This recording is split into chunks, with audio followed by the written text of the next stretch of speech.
ஆண்டவர் வார்த்தை வல்லமை தருவது அல்லேலூயா.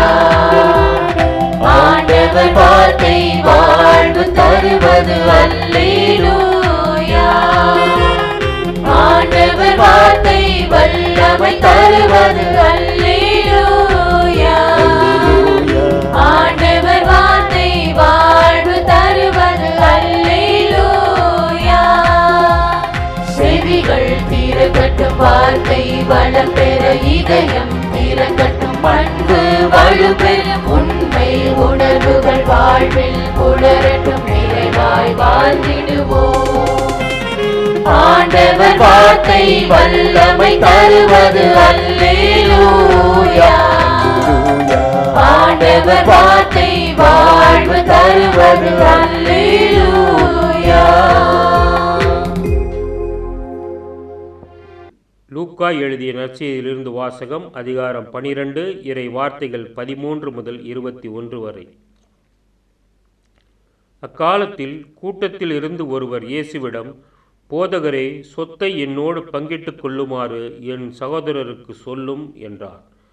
அவர் அந்த ஆளை நோக்கி, என்னை உங்களுக்கு நடுவராகவோ பாகம் பிரிப்பவராகவோ அமர்த்தியவர் யார் என்று கேட்டார்.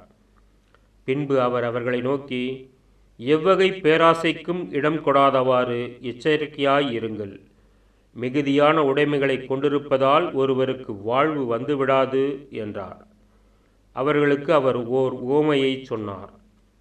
செல்வனாயிருந்த ஒருவனுடைய நிலம் நன்றாய் விளைந்தது. அவன், நான் என்ன செய்வேன், என் விளைபொருட்களை சேர்த்து வைக்க இடமில்லையே என்று எண்ணினான். ஒன்று செய்வேன், என் களஞ்சியங்களை இடித்து இன்னும் பெரிதாக கட்டுவேன். அங்கு என் தானியத்தையும் பொருட்களையும் சேர்த்து வைப்பேன். பின்பு, என் நெஞ்சமே, உனக்கு பல்லாண்டுகளுக்கு வேண்டிய பலவகை பொருட்கள் வைக்கப்பட்டுள்ளன. நீ ஓய்வெடு, உண்டு குடித்து மகிழ்ச்சியில் திளைத்திடு எனச் சொல்வேன் என்று தனக்குள் கூறிக்கொண்டான். ஆனால் கடவுள் அவனிடம், அறிவிலியே, இன்றிரவே உன் உயிர் உன்னை விட்டு பிரிந்துவிடும். அப்பொழுது நீ சேர்த்து வைத்தவை யாருடையவையாகும் என்று கேட்டார். கடவுள் முன்னிலையில் செல்வம் இல்லாதவராய் தமக்காகவே செல்வம் சேர்ப்பவர் இத்தகையோரே. ஆண்டவர் வார்த்தை வல்லமை தருவது அல்லேலூயா. ஆண்டவர் வார்த்தை வாழ்வு தருவது அல்லேலூயா.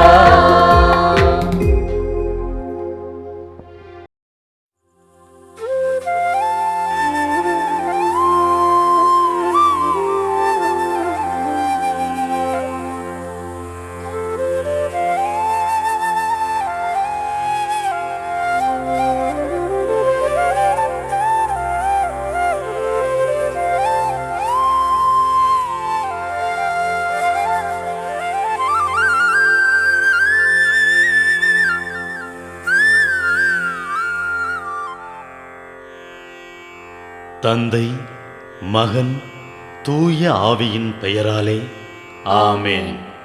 வானகத் தந்தையே இறைவா, உம்மை போற்றுகிறோம். இயேசுவே ஆண்டவரே, உம்மை போற்றுகிறோம்.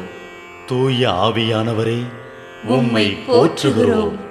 மூவொரு இறைவா, உம்மை போற்றுகிறோம். அருள் நிறை மரியே, எங்கள் ஆண்டவரின் தாயே, உம்மை போற்றுகிறோம். எங்கள் வானக தந்தையே இறைவா, கடந்த இரவு முழுவதும் எங்களை காத்து கண்ணயரச் செய்த உமது அருள் அன்புக்காக நன்றி கூறுகிறோம். நீர் தந்த இந்த புதிய நாளுக்காக நன்றியோடு உம்மை போற்றுகிறோம். எங்கள் வாழ்வில் ஒரு நாளை கூட்டித் தந்தமைக்காக உமக்கு நன்றி கூறுகிறோம். எங்கள் இயேசுவே ஆண்டவரே, காலைதோறும் உமது அருளன்பால் இரக்கத்தால் எங்களை நிரப்புவதற்காக நன்றி கூறுகின்றோம்.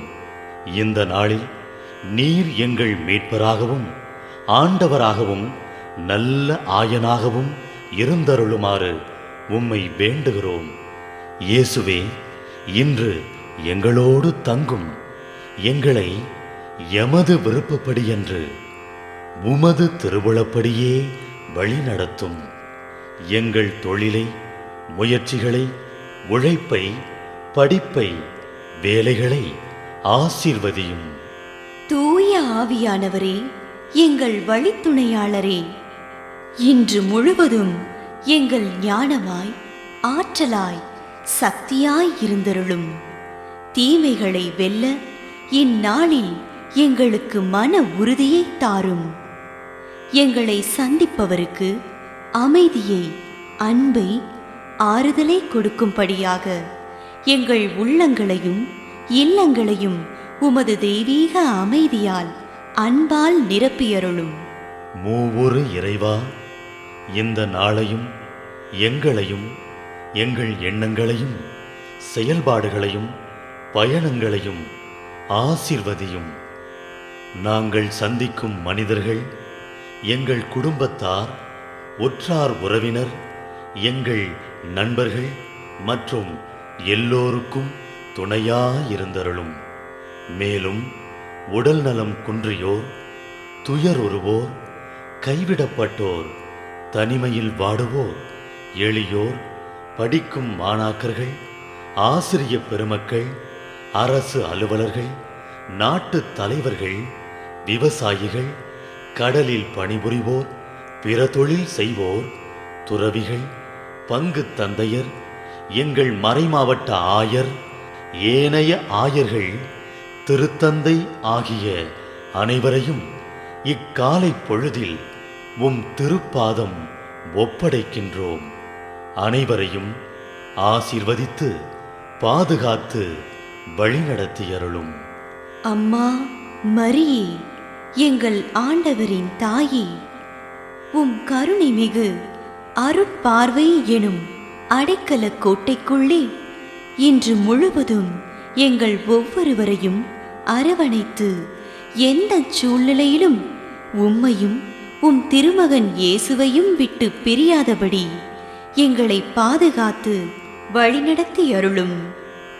எங்கள் நல்ல தந்தையே, கேட்டதெல்லாம் கிடைக்கும் என்ற தளராத உறுதியோடும் விசுவாசத்தோடும் எங்கள் அன்னையாம் மரியாளின் பரிந்துரையில் நம்பிக்கை வைத்து இந்த மன்றாட்டுக்களை எங்கள் ஆண்டவராகிய இயேசு கிறிஸ்து வழியாகவும் தூய ஆவியானவர் வழியாகவும் உம்மிடம் சமர்ப்பிக்கின்றோம். எங்கள் வானகத் தந்தையே, போற்றி போற்றி. எங்கள் ஆண்டவராகிய இயேசுவே, போற்றி போற்றி. தூய ஆவியானவரே, போற்றி போற்றி. மூவொரு இறைவா, போற்றி போற்றி என்று போற்றி மகிழும் எங்கள் இதயத்தை உமது தெய்வீக வல்லமையால் நிரப்பி இந்த நாள் முழுவதும் எங்களை பாதுகாத்து வழிநடத்தியருளும் எங்கள் நல்ல தந்தையே, ஆமென். மத்தேயு 10:28. ஆன்மாவை கொள்ள இயலாமல் உடலை மட்டும் கொள்பவர்களுக்கு அஞ்ச வேண்டாம். ஆன்மாவையும் உடலையும் நரகத்தில் அழிக்க வல்லவருக்கே அஞ்சுங்கள். தனக்காக வாழ்பவர்களை விட அடுத்தவர்களுக்காக வாழ்பவர்களே உலகில் அதிகம். மனிதர்களை திருப்திப்படுத்த வேண்டும், அவரிடத்து நல்மதிப்பை பெற வேண்டும் என்பதில் தன் மதிப்பீடுகளை இழப்போர் பலர். உலகத்தின் பார்வைக்கு நல்லவர்களாய் வாழ விரும்பி இறைவனை பகைத்து கொள்வது விவேகமல்ல. சூரியனை விட 10,000 மடங்கு ஒளிப்படைத்த இறைவனின் கண்களுக்கு மறைவாய் இருப்பது எதுவும் இல்லை.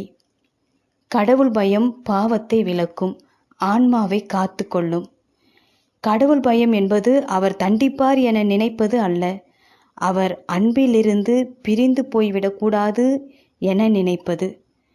கடவுளுக்கு நம்மீது அதிகாரம் உண்டு, ஆனால் நம்மை அடக்கி ஆள விரும்புவதை விட அன்பு செய்யவே விரும்புகிறார். அவரின் அன்புக்காய் நேர்மையாய் வாழ, தூய்மையில் நிலைத்து நிற்க விரும்புவோம். ஜெபம். இயேசுவே, எல்லா சூழலிலும் உம்மை முன்னிறுத்தி வாழ அருள் தாரும். ஆமென்.